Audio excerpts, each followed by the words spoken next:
الحمد لله وكفى وسلام على عباده الذين اصطفى أما بعد فأعوذ بالله من الشيطان الرجيم بسم الله الرحمن الرحيم إنا نحن نزلنا الذكر وإنا له لحافظون সম্মানিত প্রিয় তৌহিদি জনতা, আপনারা ইতিমধ্যে সকলে জানেন গতকালকে আমাদের গেড়া বাজার যেই অনাকাঙ্ক্ষিতভাবে ঘটনা ঘটেছে, আমরা আজকের এই সমাবেশ থেকে আমরা বলে দিতে চাই, যারা এই দৃষ্টান্তমূলক অপরাধের সাথে যারা জড়িত রয়েছে তাদেরকে অনতি বিলম্বে তাদেরকে গ্রেফতার করে কোরআনের আইন যেটা রয়েছে সেই আইন যেন তাদেরকে বাস্তবায়ন করা হয়। আজকে আমরা এই সমাবেশ থেকে বলে দিতে চাই, এই কোরআন আল্লাহ তাআলা নাযিল করেছেন, এই কোরআন আল্লাহ পাক রব্বুল আলামিন তিনি হেফাজত করবেন।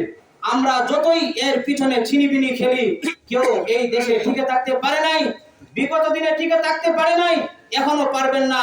এই কোরআনকে যারা অবমাননা করেছে আমরা সকলেই তাদের বিরুদ্ধে আমরা যে কোরআনের আইন যেটা রয়েছে সেই দাবি আমরা চাই। সকলে কি একমত আছেন কিনা? ইনশাআল্লাহ। বাসি বাসি বাসি যায়, বাসি যায়, বাসি যায়, হাবিবের বাসি যায়, বাসি যায়, বাসি যায়, বাসি বাসি বাসি যায়, হাবিবের বাসি যায়।